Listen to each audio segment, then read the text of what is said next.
नमस्कार जी। राम राम भाई साहब। क्या नाम है जी आपका? मेरा विक्की नाम है जी। विक्की जी, आप कहाँ से हैं? मैं जिला सोनीपत तहसील गनौर और गांव राजलुगड्डी से हूँ। विक्की जी, जैसे कि आप हमारे चैनल पर अपने अनुभव बताने आए हैं, तो क्या हम जान सकते हैं कि आपके गुरुजी का क्या नाम है? हाँ जी, मेरे गुरुजी का नाम है जगत गुरु तत्वदर्शी संत रामपाल जी महाराज। आपने बताया कि आपके गुरुजी का नाम संत रामपाल जी महाराज है। हाँ जी। तो संत रामपाल जी महाराज से नाम दीक्षा आपने कब ली? मैंने जी नाम दीक्षा 2011 में ली जी। विक्की जी, आपकी यंग एज है, तो क्या आपने भक्ति साधनाएं भी की हैं? हाँ जी, जैसे मेरे पापा बहुत ज़्यादा ड्रिंक करते थे। और ड्रिंक करते वक्त जैसे कोई बाबा वगैरह घर पे आ जाते तो वो कहते भाई आपके डैडी की ड्रिंक कैसे छूट जाएगी कि आपने ना 40 41 दिन के लिए जोत लगानी पड़ेगी शहीद पे जाके। तो मेरी मम्मी बोलती ठीक है अभी लगा देंगे तो इसकी दारू छूटनी चाहिए। तो मेरी उम्र उस टाइम लगभग 10 11 साल की थी। तो मेरे कहने लग गया भाई, वो बाबा कहने लग गया भाई ये लड़का ही लगा के आएगा जोत, और किसी ने नहीं लगानी। तो वो बोले ठीक है जी लगा देंगे। तो मैं जाता, हर रोज जोत लगाता। तो मैं रात को 10 11 बजे जाता मंदिर में और पुजारी से बोलता अंकल गेट खोलना जोत लगानी है। वो बोलता भाई तू अच्छा बंदा है, तू किसी भी टाइम आ जाता है, अभी कौन सा जोत लगाने का टाइम है, सुबह आना। तो मेरे को ऐसे धमका देता, फिर भी मैं हांगे से अंदर बढ़ जाता और मैं जोत लगा के आता 10 11 बजे। फिर मैं घर आता, ऐसे ऐसे करके मैं बहुत ज़्यादा परेशान हो गया था। मेरे पापा की दारू नहीं छूट पा रही थी। मैंने कम से कम 3 महीने तक वो करी। उन्होंने बाबा ने बोला था कि 40 41 दिन के जोत लगानी, पर मैंने लगभग 3 महीने तक ऐसा कार्यक्रम करा तो हमारे कोई भी लाभ नहीं हुआ। हम बहुत ज़्यादा दुखी हो गए। मेरे पापा बहुत ज़्यादा दारू पीते थे, दिन में उसको होश ही नहीं रहता था। जब भी होश आता उसी टाइम ठेके पे चले जाते थे। कभी जब जिस टाइम भी उसको चाहे रात को होश में आ गया या दिन में किसी भी टाइम होश आता उसी टाइम उठ के चले जाते थे। उसको कमाने दमाने से कोई मतलब नहीं था, ना अपने बच्चों से था, ना कोई कोई काम करना है। भैंसों इतनी बांध रखी थी घर पे, ना उनका चारा वगैरह कुछ करना, ना और कोई भी कुछ नहीं करना। तो उसने किसी से कोई मतलब नहीं था, सिर्फ दारू पीनी तो पीनी है। चाहे किसी टाइम भी, चाहे रात को पी या दिन को, जिस टाइम भी उसको होश आता उसी टाइम उठ के चला जाता था। और कभी कभी तो मेरी मम्मी ब्यूटी पार्लर की दुकान भी कर रखी है उन्होंने घर पे। तो उनकी चूड़ियाँ वगैरह ले जाके और उनको बेच देता था दारू पीने के चक्कर में। कभी हमारे बैगों में से कुछ पुस्तकें वगैरह निकाल के और उनको बेच आता था। हम पूछते थे मम्मी बुक थी हमारे को पता नहीं कहाँ चली गई, मम्मी बोलती बेटा नहीं पता नहीं कहाँ चली गई। हम पूछते मेरे पापा से, जैसे भी होश में आता पापा तू निकाल के ले गया, पापा बोलता नहीं मैं क्यों ले जाऊँगा। फिर हमको तो पता ही था, फिर पड़ोसी बताते जिनके पास दे के आता उनसे 10 20 रुपये लेता और वे वापस दिखाते भाई आपकी विक्की आपकी बुक है। तो मैं देखता मैं आपके पास कहाँ से आई, कि वो कहने लग गया अभी तेरे पापा दे के गया था कल और कह रहा था अभी 10 रुपये दे दे मेरे को दारू पीनी है। क्यों इतनी पीते थे, उनके पास पैसे भी नहीं होते थे, आर्थिक स्थिति भी इतनी कमजोर थी बहुत ज़्यादा। हम इतने दुखी हो चुके थे अपने पापा की ड्रिंक से, बहुत ज़्यादा परेशान हो चुके थे, खाने के लाले पड़ गए थे। एक टाइम तो रोटी खाने के लिए भी नहीं होती थी, हम भूखे ही सो जाते थे। मम्मी बोलती कोई बात ना बेटा दूध पी के सो जाओ। फिर हमारे पास इतनी थी कि हमारे आज भैंस बेचनी है, तो आज ब्याह आ रही है, तो उस पर कभी 80 90 हज़ार रुपये लगते। तो भूत प्रेत की बाधा इतनी करड़ी थी कि वो बोलते थे कि आपकी भैंस सुबह तक जिएगी नहीं, और आज रात को बहती और सुबह तक वो मर जाती थी। ऐसे भूत प्रेतों ने इतना वो कर रखे थे, परेशान कर रखे थे हम बहुत ज़्यादा। फिर कोई सी भैंस किसी भी प्रकार की किसी भी लाता, मेरे पापा ऐसे ही बोलते भूत प्रेत हम ये कर देंगे वो कर देंगे बोल। फिर एक बार ऐसे कहने लगे कि हम ना दिवाली से पहले ना आपके बच्चे को, इसको लड़के को या इसको के पापा को लेके जाएंगे। फिर हम बहुत ज़्यादा परेशान हो गए कि भी भूत प्रेत बोल रहे हैं यार, इनकी तो सच्चाई होती है। ये बोलते भैंस मर जाएगी तो भैंस भी मर जाती थी, ये नुकसान होता वो भी हो जाता था।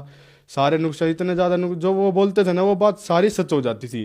फिर इस बात से मैं बहुत ज़्यादा घबरा गए कि भाई ये कहने लग गए कि भाई आपके ना नवंबर में दिवाली पे ना या तो आपके लड़के की मौत होगी या आपकी इसकी आनंद जी की मौत हो जाएगी, हम एक को लेके जाएंगे। फिर भूतों ने ऐसे कहा तो मेरी मम्मी भी बहुत ज़्यादा परेशान होगी, हम भी ज़्यादा परेशान हो गए भाई, इनकी जो कहते हैं ना सारी सच्चाई हो जाती है। फिर गुरु जी की दया ऐसी हुई कि हमारे गांव में एक ने नाम ले रखा है, और फिर वो आया घर पे, वो कहने लग गया काकी तू ना मैं वहाँ पे चले संत रामपाल जी महाराज जी के आश्रम में, और ये ना मेरा काका दारू छोड़ देगा। फिर ऐसा हुआ कि हमने कहा भी चाहे कुछ भी करवाना पड़े, चाहे कितने पैसे देने पड़ो हमने लेकर चलो। फिर वो कहने लगे पैसों की तो कोई ज़रूरत नहीं है, वहाँ पे पैसे वगैरह तो लगते नहीं है, बस आप चलो वहाँ पे ना नाम दीक्षा लेनी पड़ेगी। फिर कहने लगे भाई नाम दीक्षा लेनी पड़ेगी, क्या होती है ये? हमें कुछ पता भी नहीं था ना, हमने कभी गुरु बनाया था ना कभी इन चक्करों में पड़े थे। हमने तो को बाबा के चक्कर में पड़े, किसी ने कह दी भाई फलानी जगह जोत लगाया, डिकडी जगह लगाया, हम जैसे वो कहते हम ऐसे कर देते थे। बोलते भाई आज उसका बर्ती ले ले, आज हनुमान का बर्ती, तो हम ऐसे करते रहे। हमने ये नहीं पता था भाई गुरु भी बनाना जरूरी है या गुरु बना। फिर हमने सोचा भाई इन बाबा के चक्कर में पड़ेंगे ना, वो भी पैसे मारते हैं, वे भी लेते होंगे पैसे, कुछ ना कुछ तो लेते होंगे, नू तो फ्री में तो कोई किसी का करते नहीं भला। तो वो कहने लगा ना काका ऐसी कोई बात नहीं है। फिर मेरी मम्मी से बोला कोई बात ना काकी ना सुबह भेज दी और मैं 6 में जाऊँगा। तो मैं बोला मम्मी ठीक है मैं भी चला जाऊँगा, मेरी भी छुट्टी है स्कूल की, और मैं अपन पापा ने लेकर चला जाऊँगा। मेरी मम्मी बोली ठीक है भाई तुम दोनों जाओ और देख लो, देखी जाएगी। ये इतनी जगह धक्के खा लिए, एक जगह और धक्के खा के देख लो, हो जाता है कि छूट जाता दारू। तो हम चले गए फिर वहाँ पे। तो जैसे भी हमने आश्रम में एंट्री करी, वहाँ पे इतना प्यारा लगा हमने वो, जैसे हम अपने घर पे किसी रिश्तेदारी के घर पे जाते हैं ना, तो वहाँ पे भी इतना अपनापन नहीं लगता जितना हमने अपनापन आश्रम में जाने के बाद लगा। फिर मैं जैसे नाम लेके घर पे आया, फिर परमात्मा की इतनी दया हुई, मेरी मम्मी मेरी बहनों ने, अगले 15 दिन के बाद फिर सत्संग होता है गुरु जी का, फिर हमने सब ने नाम ले लिया। मेरे पापा ने नाम फिर भी नहीं लिया। फिर हमने 4 महीने के बाद सतनाम मिला। सतनाम जैसे ही हमें मिला हम घर पे आए। घर पे आने के बाद वो भूत प्रेत वापिस बोलने लगे मेरे पापा में। हमने सोचा भाई हमने तो नाम भी ले लिया, सारी मर्यादा भी ठीक है, फिर भी ये कैसे बोलने लगे। फिर हमने गुरुजी के जहाँ पे प्रणाम स्थल बना रखा है वहाँ पे दंडोत प्रणाम करिए परमात्मा के लिए। तो वो भूत ना ऐसे बोलने लगे कि भाई तुम ना बहुत ठाडे की शरण में चले गए हो, आप इतनी ठाडे की शरण में चले गए, हम आपके घर पे नहीं आ सकते। हम उनसे ज़बरदस्ती कहने लगे बुआ आप कहाँ जा रहे हो। फिर मेरा ताऊ भी बोलता था, बोला ताऊ जी कहाँ जा रहे हो, आ जाओ ना आप हमारे घर पे, चाय वगैरह बनाएंगे। हम भूतों से ऐसे बातें करने लगे। वो मेरे पापा में अंदर प्रवेश था। हम उनके ऐसे मजाक उड़ाने लगे, भी आ जाओ ना ताऊ जी चाय पियेंगे, और मेरी बुआ कहाँ गई उसको भी बुला लो। तो वो वहाँ पे रोने लगे बाहर खड़े होके कि भाई अब हम आपके घर पे नहीं आ सकते। फिर हमने कहा भाई क्यों नहीं आ सकते अब हमारे घर पे, अब हमने ऐसा क्या कर लिया कि जब आप हमारे घर पे नहीं आ सकते। फिर उन्होंने बताया कि आप ना इतने ठाडे की शरण में चले गए हो, अब ये गुरुजी ना तुम्हारा ये मेरे को अंदर नहीं आने दे रहा, ये कह ना यहाँ पे डंडा लेके बैठा रही है, कह रहा भाग जाओ यहाँ से, इधर नहीं आना। संत रामपाल जी महाराज के उन भूतों को दिख रहे हैं, संत रामपाल जी महाराज हमारे गेट पे बैठे हुए डंडा लिए हुए, और ये कह रहे कि ये बैठे ना आपके गुरुजी संत रामपाल जी महाराज, ये हमारे को अंदर नहीं आने दे रहे, और कह रहे भाग जाओ यहाँ से, घर पे भी नहीं आना आपको। और जबकि मेरे पापा ने नाम भी नहीं ले रखा है। परमात्मा की इतनी दया होगी सतनाम मिलने के बाद कि वो गुरु जी की दया से वो भूत प्रेत की बाधा हमारी ठीक होगी। फिर मेरी बेबे की जो बीएड में एडमिशन नहीं हो रहा था उनका, तो लास्ट डेट थी, बीएड में एडमिशन नहीं हो रहा था, तो लास्ट डेट थी, वो घर पे गई तो वो कहने लगी भी कॉलेज वालों ने तो मना कर दिया कि आज तो साइड बिजी है, आज आपका एडमिशन ऑनलाइन फीस नहीं कट सकती। फिर उन्होंने जहाँ पे हमने प्रणाम स्थल बना रखे वहाँ पे प्रणाम किया और गुरुजी से अरदास करी संत रामपाल जी महाराज जी से, और कहा गुरुजी ऐसे ऐसे बात हो गई है और लास्ट दिन है आज, और इसके बाद कोई डेट भी नहीं है ना मेरा एडमिशन होगा, गुरुजी मैं क्या करूँ। तो गुरुजी की इतनी दया होगी कि प्रिंसिपल का फ़ोन आया। देखो किसी भी बच्चे के पास फ़ोन नहीं आता, और प्रिंसिपल का उस मेरे बेबे के पास फ़ोन आया, कहने लग गया भाई आपकी ना ऑनलाइन फ़ीस कट जाएगी, आप ना इस पे कर दो। तो उसी टाइम उन्होंने 21,000 रुपये पे कर दिया और उनका आज एडमिशन हो गया, बीएड में 2nd ईयर में हो गया। परमात्मा की इतनी दया होगी कि एक कुछ ही क्षण में परमात्मा ने ऐसी रजा करी, उनका तुरंत ही एडमिशन हो गया, जबकि सुबह से शाम तक इतने बच्चे बैठे हुए थे उनका फिर भी एडमिशन नहीं हुआ। और आज गुरु जी की दया से इतनी परमात्मा ने इतनी मौज कर दी है कि जो क्या करना बेटा मैं अपने अपने हाथा पर रखूँ अपने बच्चा ने। आज भगवान ने पूरे गांव में नू पूछ लो भाई आनंद का लड़का किसा है, तो पूरे गांव में नू बता देंगे भाई उसका लड़का कतिजी नन्नू क्या करे ना भाई हीरा है। तो इस तरह चमका दिया भगवान ने पूरे गांव में, ऐसा घर बना दिया, 2 मंजिली कोठी गाड़ दी, पत्थर लगा दिया भगवान ने, ऐसा घर बना दिया जिसमें मेरे पापा अब भी नाम नहीं ले रहे यार, फिर भी भगवान की इतनी दया है कि बहुत ज़्यादा। एक बार क्या हुआ कि हमारी ना पहले बहुत ज़्यादा भैंस मरती थी नाम लेने से पहले। तो एक बार जैसे मैंने नाम ले रखा था तो मैं वहाँ पे सत्संग में शुक्रवार को चला गया, और शनिवार को शाम को बहुत ज़्यादा बीमार होगी भैंस, और हमको भी ये डर हो गया कि भाई जो हमारी भैंस ब्यात आती है ना वो जब भी मर जाती है। इन बाबा को इतना शराप हो रहा था हमारे ऊपर बहुत ज़्यादा भूत प्रेतों का। तो वैसे ही हुआ, जैसे आए वहाँ पे शनिवार को, वो ब्यानी थी भैंस, तो उसी टाइम वो शनिवार को बीमार होगी। बीमार इतनी होगी कि भाई बहुत ज़्यादा बीमार होगी, बुखार बहुत ज़्यादा चढ़ गया, भैंस का बुखार ही नहीं उतर रहा था। भैंस इतनी ज़्यादा बीमार होगी कि वो ख़त्म होगी, कुछ 2-3 घंटे के बाद वो मर गई भैंस। मरने के बाद ये बहुत ज़्यादा परेशान हो गए अब हम कि भाई 70-80 हज़ार की भैंस है, गरीब आदमी की मर जा तब बहुत ज़्यादा लॉस हो जाता है। तो फिर परमात्मा की दया है, मेरी मम्मी जैसे गांव वाले तो ये सोचते हैं भाई इनका तो नाम भी ले लिया और इनका फिर भी नुकसान हो गया। फिर मेरी मम्मी जैसे भी 5-5:30 बजे भैंस मरी, उसको दाब के और 6 वाली ट्रेन से बैठ के संत रामपाल जी महाराज के आश्रम में बरवाड़ा चली गई। वहाँ पे जाने के बाद जैसे वो 10-11 बजे बरवाला आश्रम में पहुंचे, संत रामपाल जी महाराज उस टाइम दर्शन दे रहे थे। दर्शन देने लगे, फिर दर्शनों की लाइन में मेरी माता जी लग गई और जैसे ही अंदर गई दर्शन लिए संत रामपाल जी महाराज जी से रोने लग गई। तो संत रामपाल जी महाराज जी बोले, बेटा क्या हुआ? तो मेरी मम्मी ने कहा कि मेरे सर में दर्द हो रहा है जी। फिर संत रामपाल जी महाराज ने सर पकड़ के और आशीर्वाद दिया तो उसी टाइम गायब हो गया सर का दर्द। फिर रो रही थी मेरी मम्मी, तो परमात्मा बोले संत रामपाल जी महाराज, बच्चा क्या हुआ, क्या बात, क्या हो गया बेटा? तो मेरी मम्मी ने कहा कि गुरुजी हमारे ना भैंस मर गई।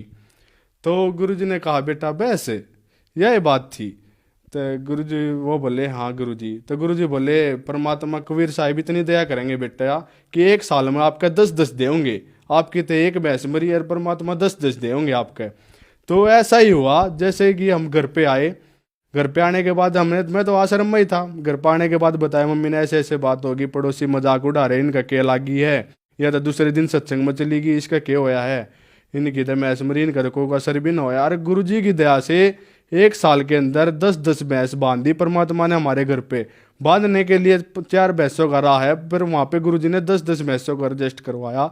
इतनी दया गुरुजी ने करवाई हमारे घर पे। आज गुरुजी ने इतनी मौज कर रखी है कि बहुत ज़्यादा उसकी डिफाइन नहीं कर सकते। सुबह लग जाए तो शाम हो जाए, भगवान की इतनी दया हो रही है। विक्की जी, जैसे कि बहुत सारे संत हैं भारत देश में, नाम दीक्षा लेने के लिए संतों से कुछ ना कुछ राशि देनी पड़ती है। तो क्या ऐसे ही संत रामपाल जी महाराज के आश्रम में या संत रामपाल जी महाराज से हम नाम दीक्षा लेते हैं तो वहाँ भी ऐसा कोई प्रावधान, हमें कुछ पैसे देने पड़ते हैं या कुछ ऐसा कुछ करना पड़ता है? नहीं जी, कुछ भी पैसे नहीं देने पड़ते। ऐसे ही मैं सोचता था जब उन्होंने भगत जी ने मेरी मम्मी से कहा कि काकी आप ना वहाँ पे संत रामपाल जी महाराज के वहाँ पे चलो, तो हम ऐसे ही सोचते थे कि वहाँ पे जाने से ना कुछ तो पैसे लगेंगे। क्योंकि हम जितने भी शाणों के पास गए, जितने भी बाबाओं के पास गए, वहाँ पे जाते ही कुछ ना दक्षिणा देनी पड़ती थी। उसके बाद ही जो भी कोई आशीर्वाद वो देते थे, उसके बाद ही देते थे, पहले पैसे ही लेते थे। उसके बाद जो उन्होंने जो कार्यक्रम करना उसके बाद ही करते थे। तो हमारी तो यही थूरी थी कि भाई ऐसे ही होगा, वहाँ पे भी संत रामपाल जी महाराज के पास भी जाने के पास भी ऐसे ही होगा। तो हमने वहाँ पे जाके देखा तो वहाँ पे कोई भी पैसा नहीं लगा। हमारे बैठने के लिए गद्दे, ओढ़ने के लिए रजाई, नहाने के लिए पानी, साबुन, सब कुछ फ्री, कुछ भी नहीं, एक भी पैसा नहीं लगा। जितने मेरे पैसे गोज में गए थे वो नू के नू पैसे हमने वापस, बस हमारे भाड़े पर जितने लगे उतने पैसे लगे ना। तो बाकी हमारा आश्रम में प्रवेश होने के बाद कोई भी एक भी पैसा हमारा खर्च नहीं हुआ। नाम दीक्षा भी आपको फ्री में मिली? हाँ जी, नाम दीक्षिणा भी हमें गुरुजी की दया से संत रामपाल जी महाराज की तरफ से एकदम फ्री मिली। और संत रामपाल जी महाराज का एक आश्रम नहीं है, यह धार्मिक 5 स्टार आश्रम है कि वहाँ पे कोई भी पैसा नहीं लिया जाता किसी भी प्रकार का। कहीं पर कोई नाम दीक्षा ले लो उसमें कोई रुपया नहीं, कोई भंडारा कर लो वहाँ पे कोई रुपया नहीं, चाय पीते उसके कोई रुपया नहीं। और शाम को सोते वक्त ये देखो कि अपने बच्चों के लिए शाम को सोते वक्त दूध भी दिया जाता है, वो भी फ्री एकदम, उसके भी कोई पैसे नहीं। भगवान की इतनी रजा है वहाँ पे संत रामपाल जी महाराज की, बहुत ज़्यादा। सर, जो श्रद्धालु आज आपको टीवी पर देख रहे हैं और वो भी संत रामपाल जी महाराज से नाम दीक्षा लेना चाहते हैं, लाभ लेना चाहते हैं, तो उनको क्या करना होगा? सबसे आसान तरीका है संत रामपाल जी महाराज के यूट्यूब चैनल या जितने भी सोशल मीडिया प्लेटफॉर्म है, या ट्विटर है, फेसबुक है, जितने भी प्लेटफॉर्म है सारों पे संत रामपाल जी महाराज जी के सत्संग आते हैं। जैसे ट्विटर है, ट्रेंड भी होते हैं, उन पे भी सत्संग चलते हैं। तो उनके नीचे ना एक येलो कलर की पट्टी चलती है, तो उस पे ना संत रामपाल जी महाराज जी के आश्रमों के फ़ोन नंबर फ्लैश होते हैं। उन पे आप कॉल करो और उनसे बताओ कि मैं ऐसे ऐसे फलानी जगह पे रहता हूँ, ये मेरा नाम है और मेरे को संत रामपाल जी महाराज जी से नाम लेना है, तो मैं कैसे ले सकता हूँ। फिर वो आपको गाइड करेंगे, जैसे भी वो बताए भाई वहाँ पे संत रामपाल जी महाराज जी का आश्रम है, वहाँ पे आप जाओ, उनसे नाम दीक्षा लो, फिर आप संत रामपाल जी महाराज से जुड़ सकते हो। विक्की जी, हमारे चैनल पर अपने अनुभव बताने के लिए आपका बहुत बहुत धन्यवाद। ठीक है जी, राम राम भाई साहब।